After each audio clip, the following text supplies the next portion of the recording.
Hello viewers, welcome to the maiden edition of TSAM Inspirational TV. We have Deep Dive with PRISCA on today's episode where we dive into controversial topics, trending issues that will be of a good highlight to the public. And with me today co-hosting is Bella Aikoji. Welcome and thank you for joining us on today's episode. Thank you very much. It's my pleasure, PRISCA. And I'm always your host, PRISCA IWENDI. And today's topic, we are talking about a very crucial topic that has been on the heart of the viewers and audiences, particularly the youth in Nigeria. And what is that topic? The topic is youth empowerment and the rise of digital hustles.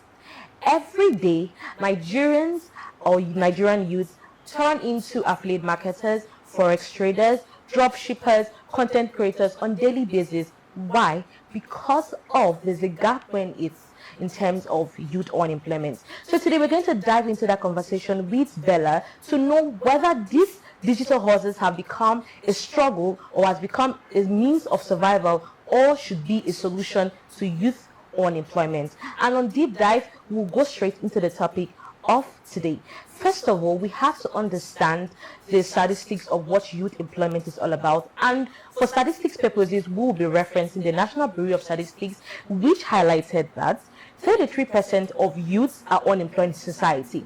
Now, realize that the rise of these digital hustles are in terms of content creation, in terms of affiliate marketing, in terms of forex trading, in terms of drop shipping, in terms of social media market management, freelancing, copywriting, and so whatnot. These online gigs are growing on daily basis. So let's be asking Bella what she also thinks about these online gigs. Okay, so first of all, we all love our time. You know, this work-life balance, you don't want to work, and you don't have time to rest. So that's one of the advantages, or let me say the pros of online businesses. The way it's everywhere. It's something that you find out that everybody has a remote job or the other. Even those that would have 9 to 5, at some point you just notice that they no longer do that because you want to have time for yourself, you want to have time for your family, you don't want to die very early. You understand? So in my opinion, I think it's a good one. Really, I think it's a good one.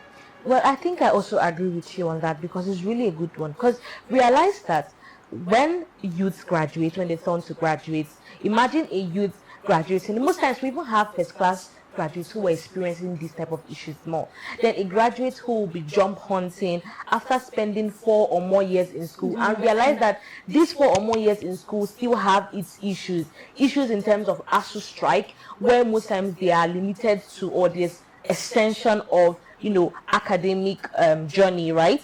And realize that there's also a financial gap in society because there are not equal classes. There are some people who can afford private universities and there are people who cannot.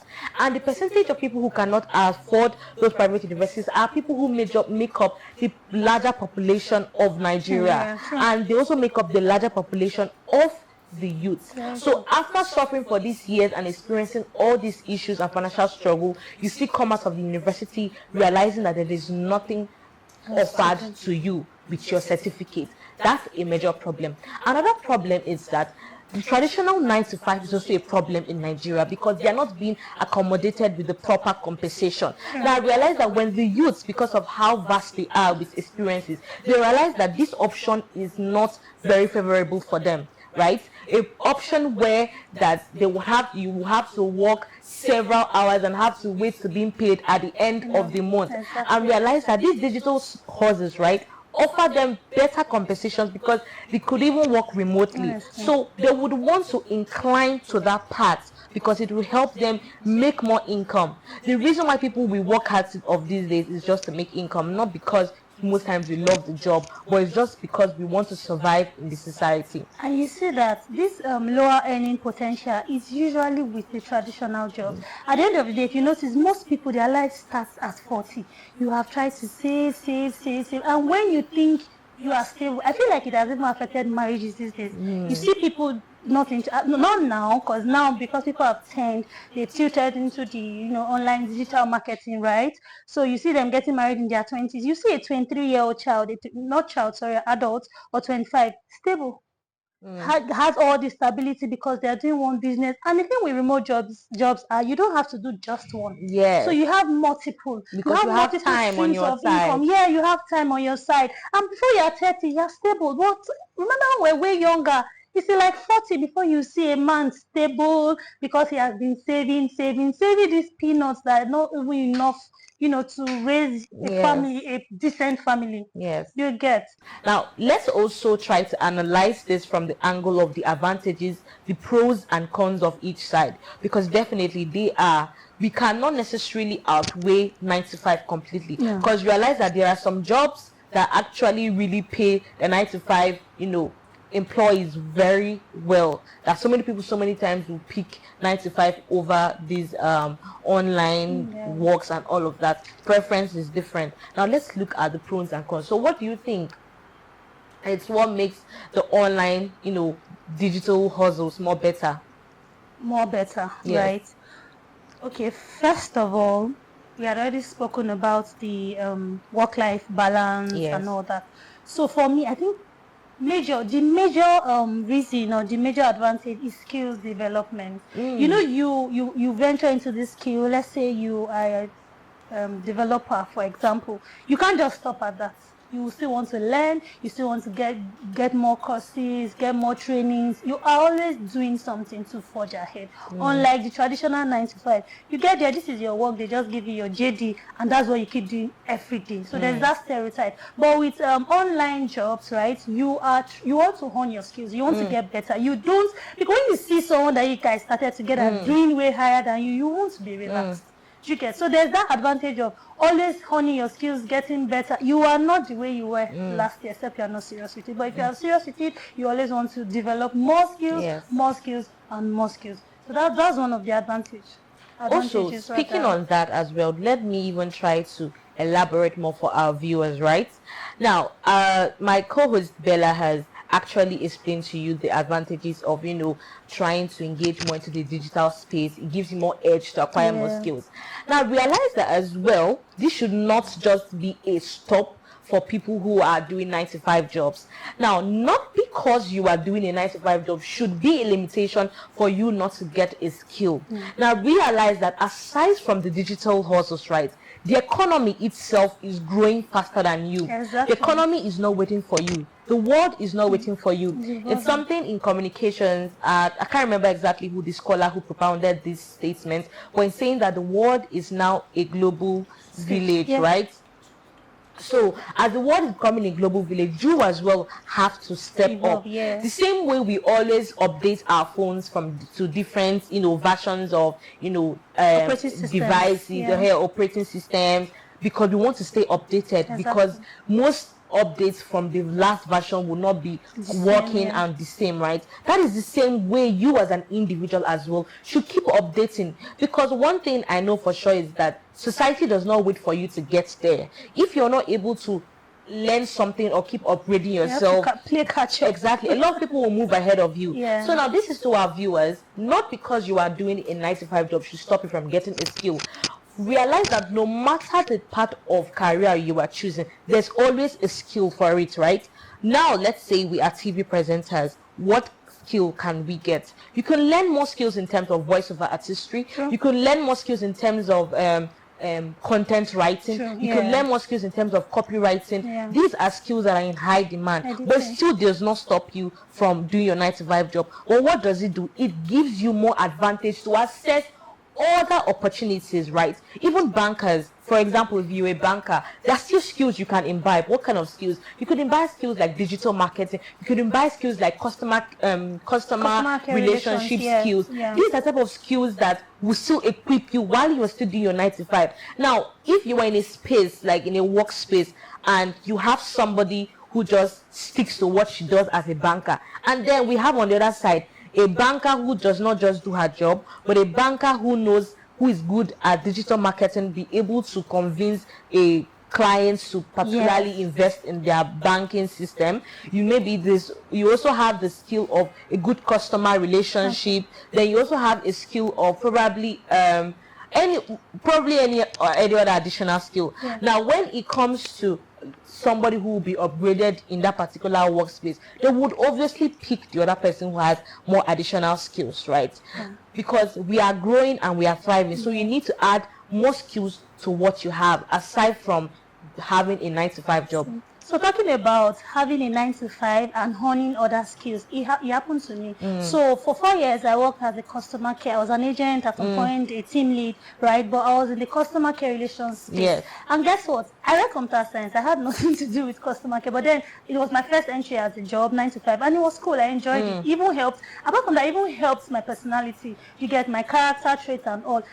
Then I thought of it. Okay, what else how do I make a career? How do I find my path with this experience? And then I took courses on virtual assistants. Do you understand? I took courses, and this had nothing to do with my 9-to-5. It had nothing to do with my office. I took those courses. Yes. When I took those courses, I knew better. So when I even got back, like eventually when I started working, when I continued my job, it was just obvious that there was a difference in the Bella that started with us and the Bella now. So those skills, I was able to, put it into my job. So I didn't just sit and say, just customer. I mean, we're just taking calls. That was all. You take calls, you pacify your customers, you know how to reach out to irate customers, you resolve inquiries. But then there is always more. No matter how good you think you are now, there is always more.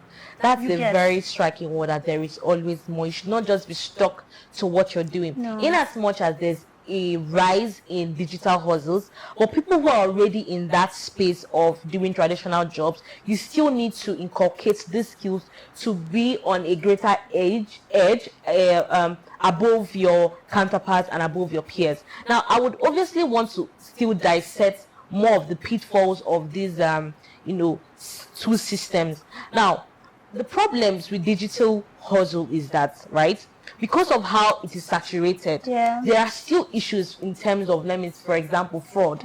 Now, competition is also part as well. There's a lot of competition, which is why you still need to equip yourself with more skills so that you would be on the top, right? But the problem that we're having with this digital space is the fraudulent practices. It is so much, and realize that these so much practices are still coming from the same youth who are still unemployed.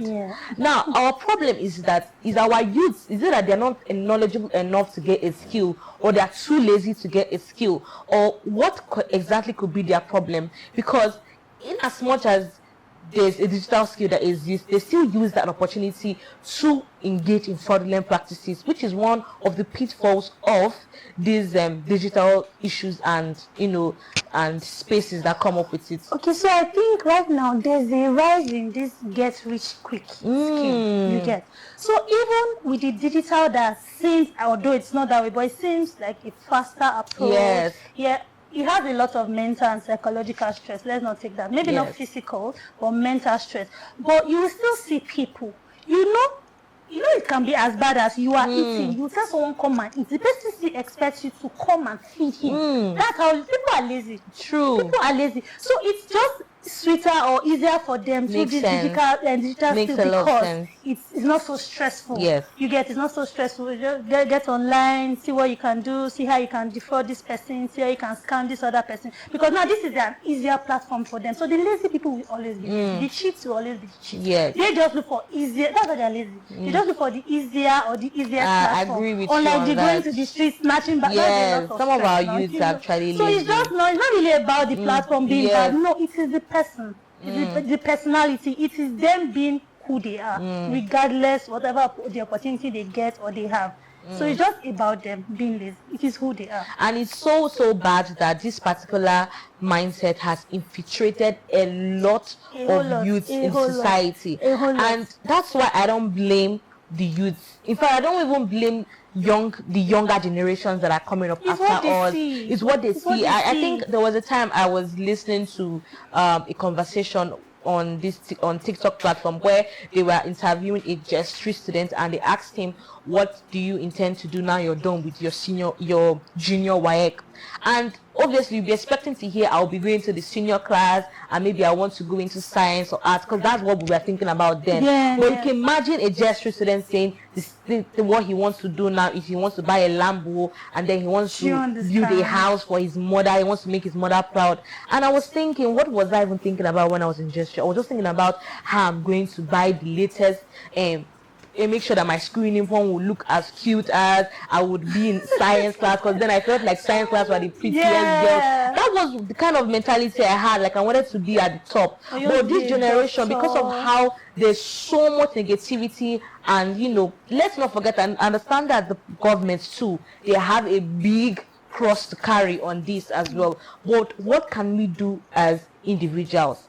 Now also, I realize another problem with this digital social space is like we've already agreed on that, the security and all of that. But the problem now, let's migrate it to the traditional jobs. Now, the problems that I think that would exist from traditional jobs is, one, there's no flexibility.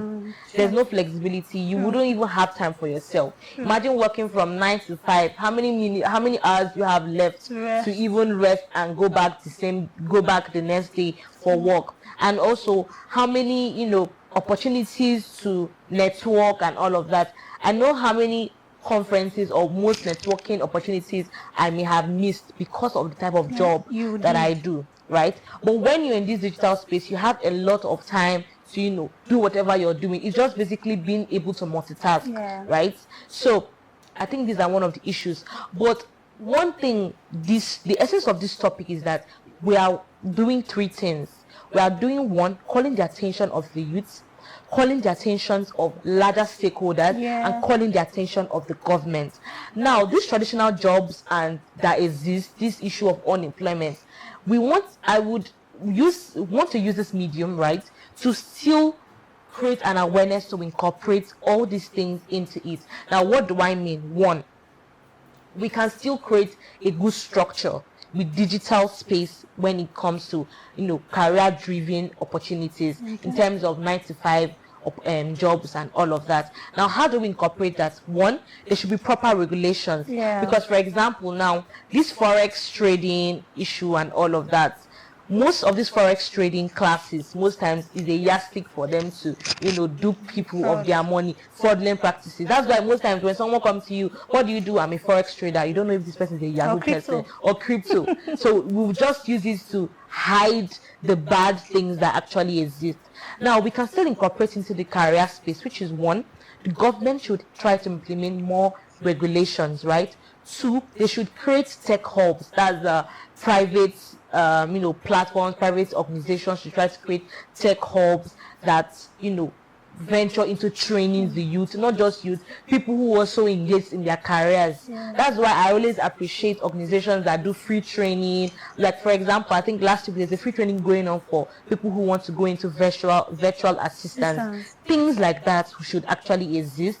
And then also we should just try to create a better narrative for the society. Now, to our viewers, I think this is quite a very impactful conversation so far. We have seen the pros and cons of both sides, and we have seen that we cannot outrightly eliminate the traditional jobs from existing, in as much as there's a rise in digital hustles. But we want to see a way they can incorporate everything together. And the only way we have both agreed that, to the best of our knowledge, you can incorporate it together is that no matter the space that you are in, it's always important to try to add to what you know.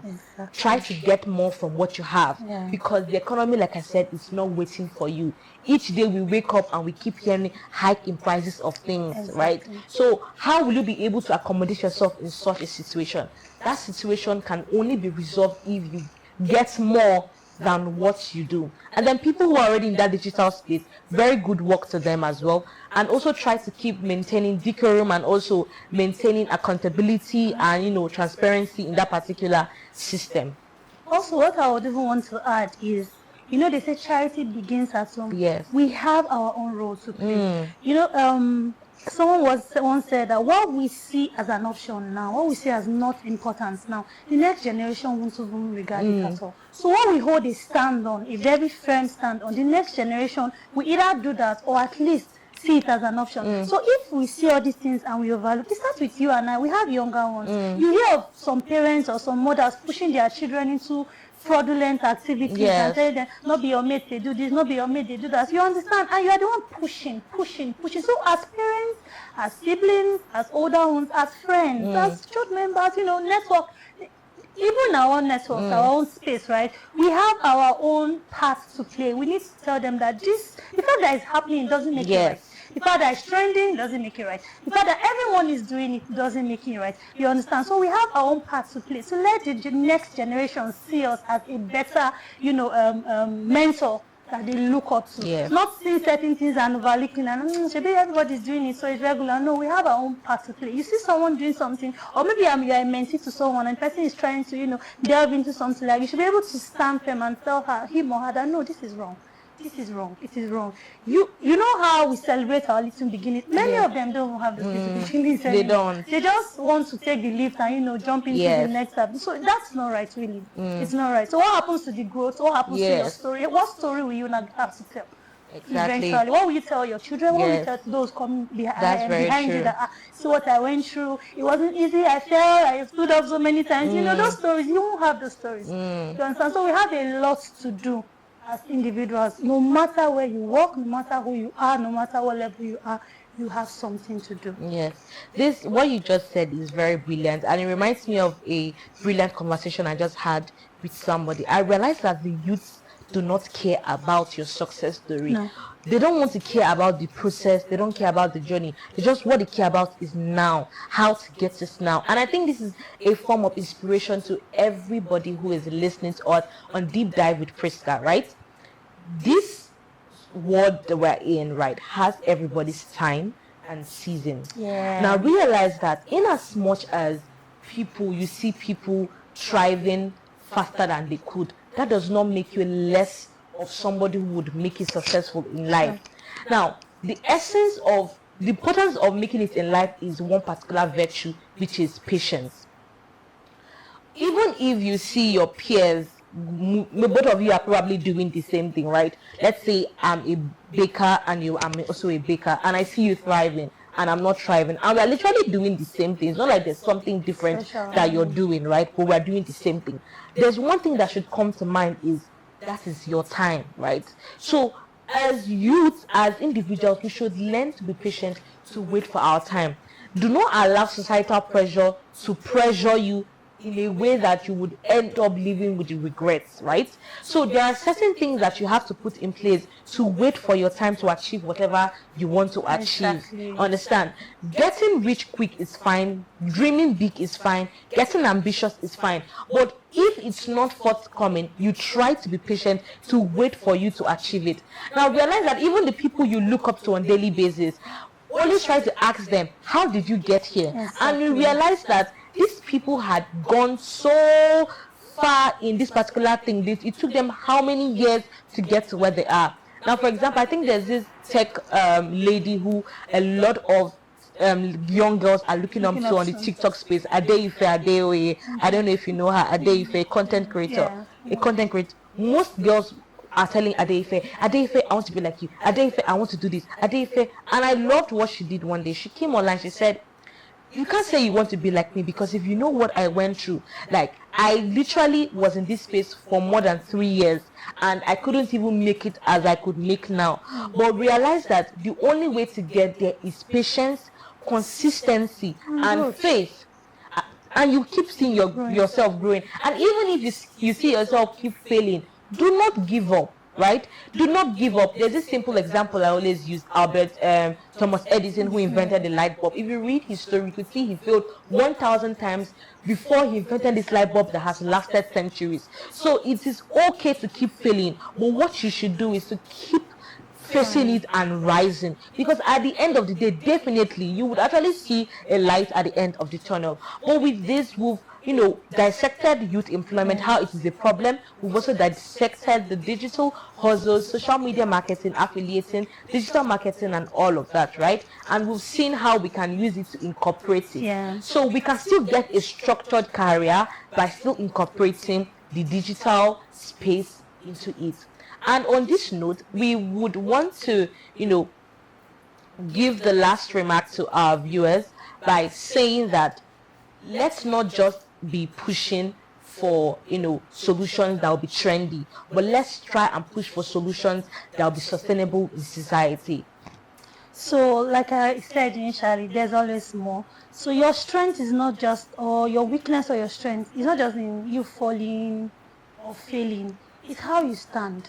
Is when you stand. So you can explain to others that, okay, I fell, but then I was able to stand. That's start accumulating your story. So you want to have a story. I want to have a story. You don't want to be bland when there's an opportunity, to tell a story. So try to understand that this level, these steps, they are helping you create your story. They are helping you to be who you will be tomorrow. You can dream, you can have that dream, you can have that thought, but learn to match it with reality.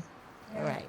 And this is a wrap on Deep Dive with Priska. And thank you, co-hosting, for Thank you dishing very out much. very brilliant I had a nice conversations. time. Thank you so much. Thank you so And then much. if you would love to get more inspirations from us, you can log on to our website at tsaminspirationaltv.org, and you can also send us an email at tsam@gmail.com.